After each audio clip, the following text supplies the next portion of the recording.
Well, welcome to the next episode of the Window Pro podcast. Today, I have the privilege of talking to Mark Nicol, who owns and manages Brightview Window Cleaning in Melbourne. Welcome to the podcast, Mark.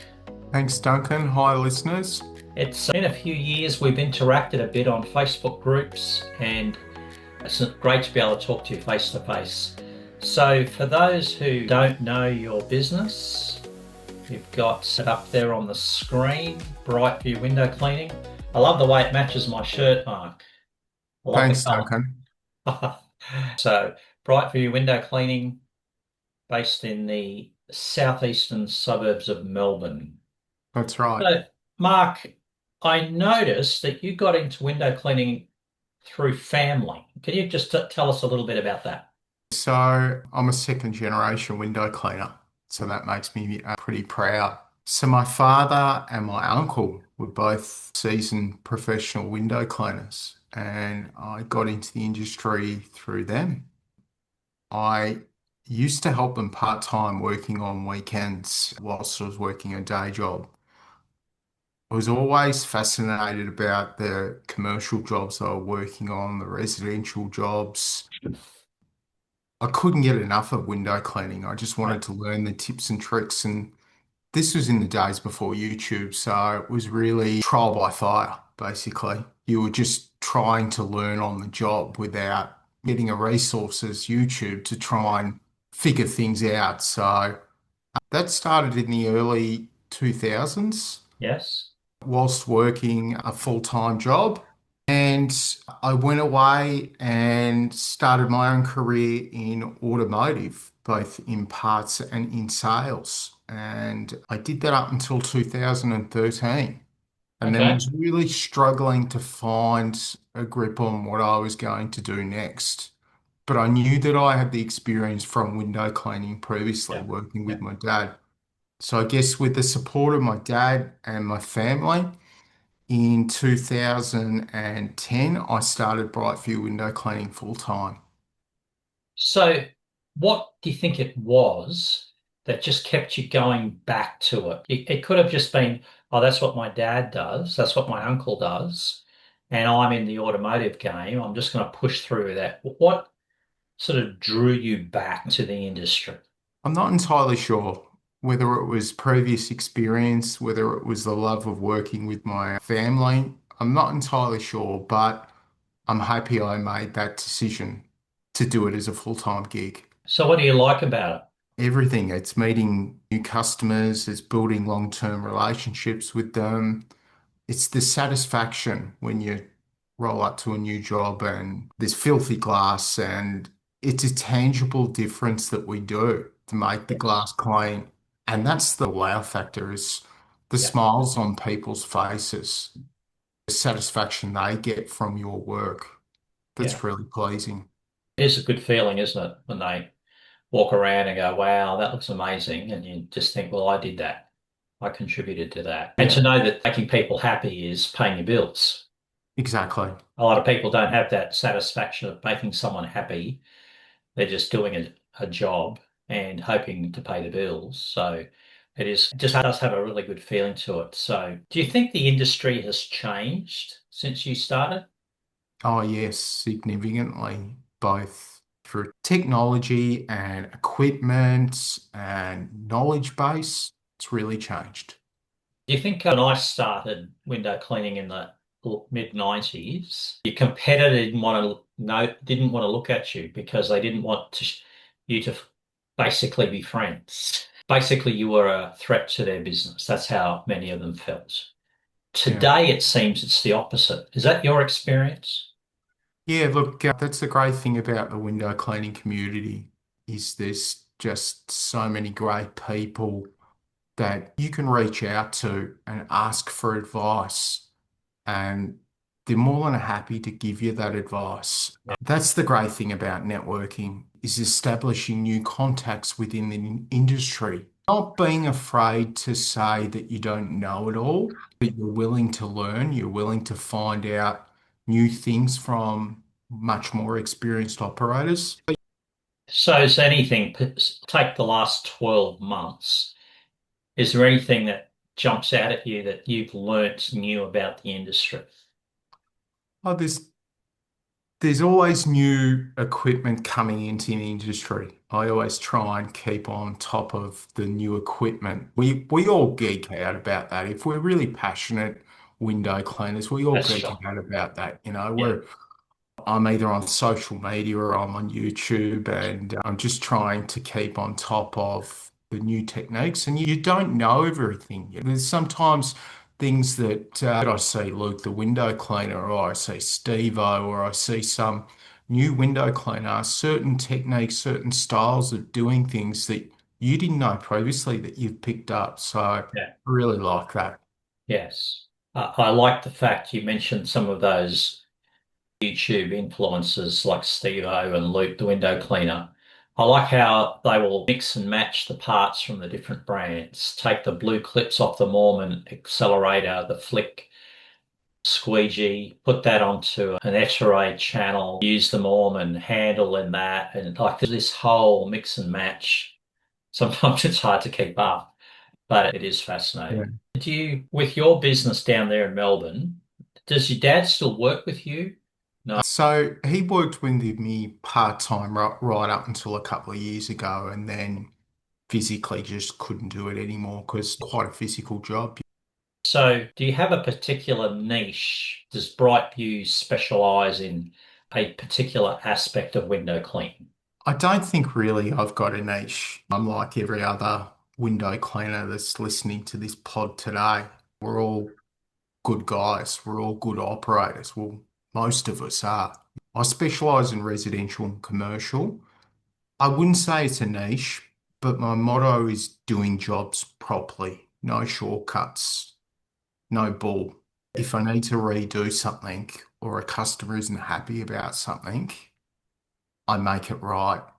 Customer satisfaction and reputation is the most important things to me. Well, that's really cool. So, do you think that that then leverages, or you leverage that approach to business in being able to track down new customers? I do. I try and emphasize quality workmanship, premium quality service, professionalism, reliability, consistent. These are all things that you try and emphasize the customer. But there's a portion of customers these days, Duncan, as that can be price driven, and there's a portion of customers that are focused on a premium provider. So, what skill set do you use then to be able to sift out the price chasers or the ones who want a quality serviceman for an extended period of time? I think it's the vibe that you get, Duncan. Being in the industry a while, you pick up things from people, and if they're price motivated or they're looking for a quality service. Yeah, it's generally if people say to me, "Oh, I'm getting three quotes," which is I say, "Sure, go for it." But so often they're the ones who are just looking at the price. They just Yeah. want it. Or what's your minimum price, or how Yeah, much do you charge per hour, or how much do you charge per pane of glass? That's usually key yeah. indicators that they're price motivated. If I remember right, just on socials in the last week, you had that experience, didn't you?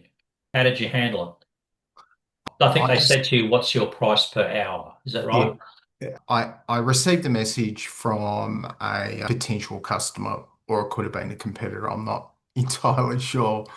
But what was my minimum price? What do I charge per hour? It's only a small job. It will only take 2 hours, basically along those lines. So I try and be polite with any person that's messaging me because Mm. you really don't know the frame of mind of person that you're dealing with these days. They could, if you're not professional in your approach, they could leave you a bad review or Yeah, yeah. so. I just replied with what my minimum price was, and I said, "Look, if you provide me your address, we can firm up the price from there." I think Did, that's the best way to be. did they go for it? No, No. it was silence.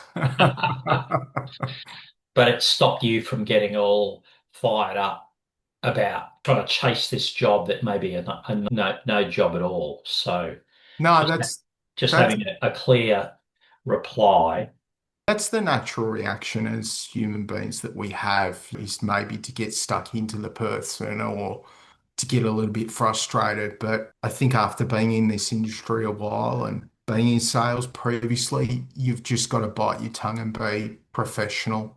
Yes, absolutely. So that being the case, when you've got sometimes difficult clients or they ask, sometimes I guess they ask outrageous questions about what your business, how do you set the boundary so that it protects Mark from a potential negative reaction from these price hunters? How do you set the boundary? What do you do to protect your own peace of mind? Well, there's a formula that you go through as a business owner, the standard questions. What's your address? What type of service type are you after?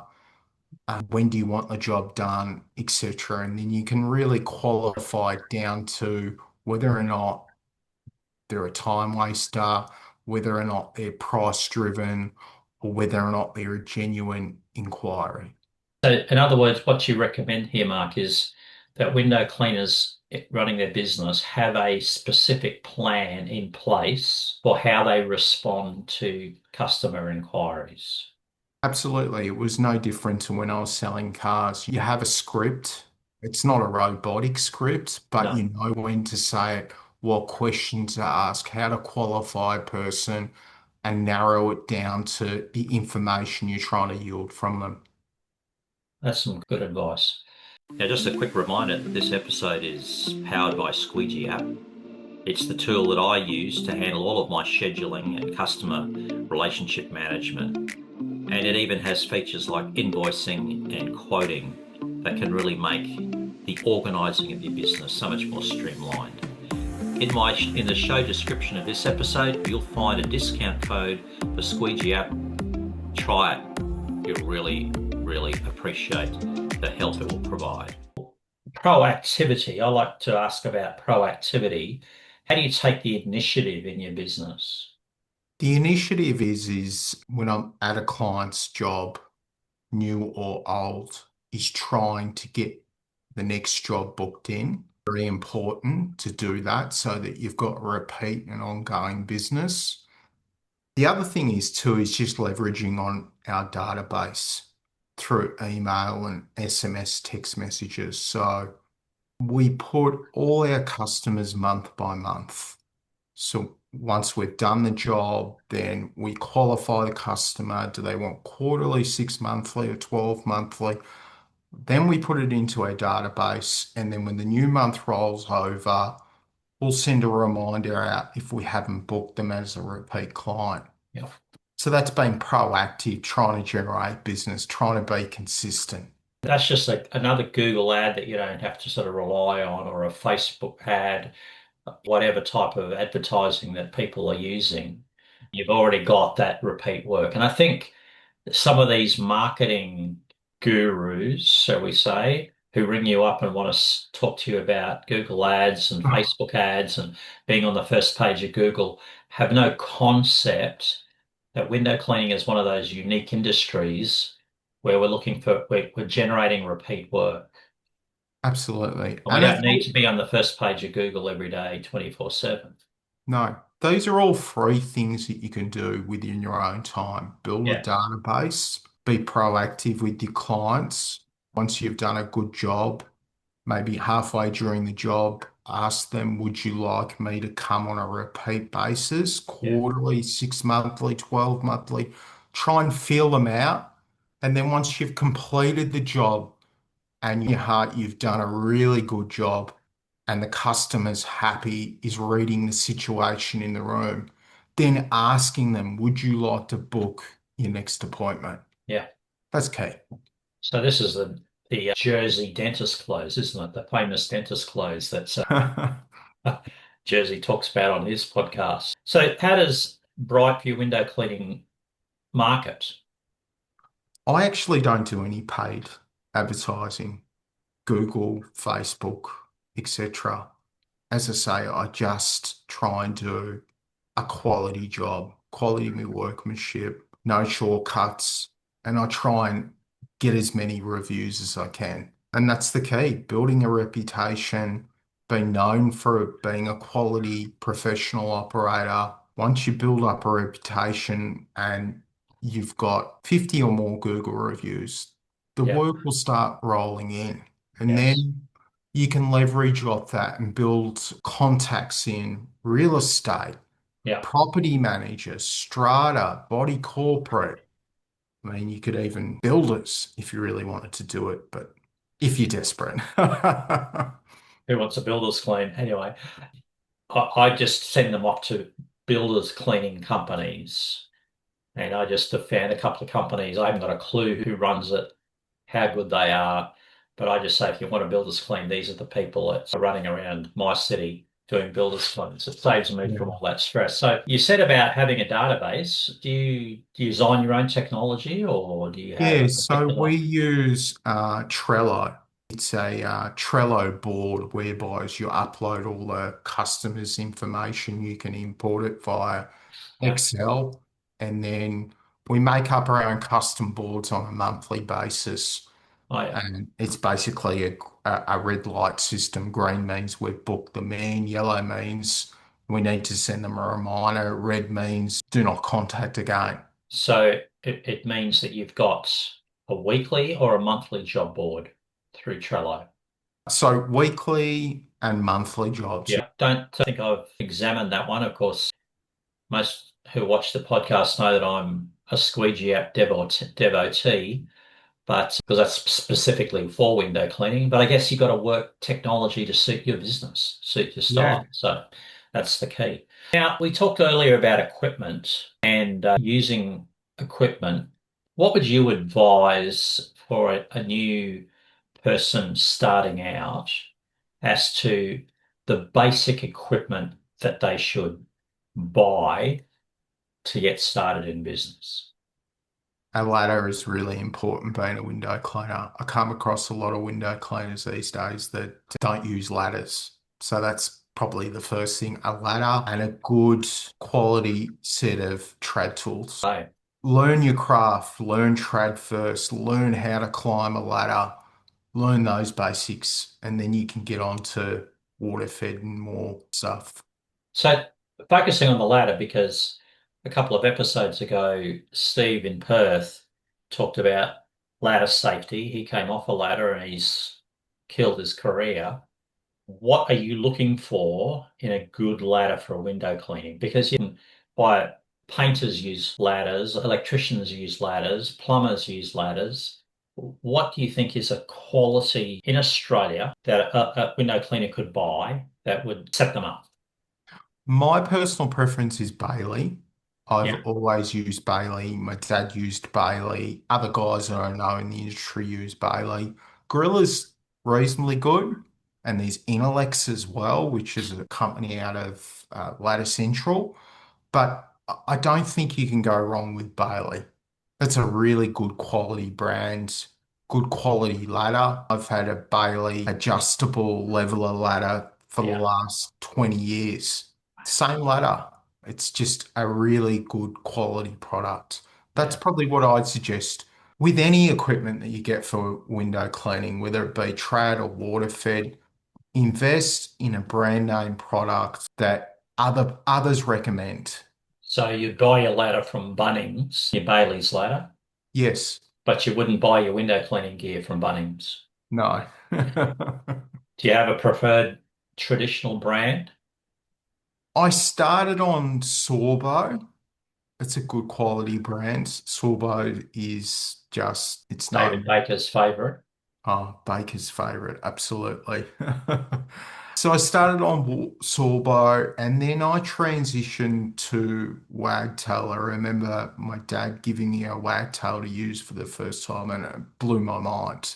I was like, how's this going to work? But then I found the advantages of using a swivel squeegee and the techniques that you could apply with that previously there were certain situations with the Sorbo that you couldn't get the job done, so to speak. And then when Mormon brought out their new handle with the adjustable angles, that was just like, wow, this is the pinnacle of window cleaning. So now I use the Mormon product. I don't use the liquidated channel. I use another channel, but I love the Mormon handles. Just with Have you got the handle for the wide body? I did get it, yes, and I had tried it out on a couple of commercial jobs, but it wasn't really to my taste. I think that's just captured it, Mark. It's our taste. But Yeah, start with quality brands and you'll get the feel for what works and what doesn't to suit your personality, your physical makeup, and the jobs that you do. I would say to all window cleaners out there, experiment with different brands until you find something that you get on with well and Yeah. that you're satisfied with and it does a good job. And it doesn't matter what brands guys use as long as it gets the job done well. I think that aspect of getting the job done well, I love my Unger Ninja for straight pull down. If I've got a high panel of glass inside a building, I can't water feed it. So I have to use traditional. But sometimes there's no spot for a ladder, so you have to pole it. So having the right, learning which tool will be good for a high pull down, or they're all the things that you've just got to, as you say, experiment. It's a really good tip with that. How far along in a business life before someone goes into water fed, do you think? Oh, look, there's no time limit, I think, Duncan. I think that if you've got the experience, just and you've got the budget, just buy a water fed system, buy your traditional stuff, be serious about your business, invest in your business. But it's probably the best thing that you could do for yourself, for your personal development, is go and work with someone for a day, whether it be a day or a week or a month or whatever. Ask as many questions as you can. Be upfront with the person that you're going to work with. Say, look, I'm not an experienced guy. I want to learn. I'm genuine. Can I come along with you for a day? Just explain that to them and pick up some tips and tricks. Some of the tips and tricks from experienced guys are not always going to be the best tips and tricks, but real world experience is far better than anything that you find on YouTube. Anything you find on the internet would be my advice to you guys starting out. Buy quality equipment, be open to listening to advice from people, don't be a know-it-all, and go and work with someone that's got the experience. Absolutely. And just working with someone, it's the little things that you don't realize that you need to do. For instance, many years ago, a young guy came with me to learn the trade.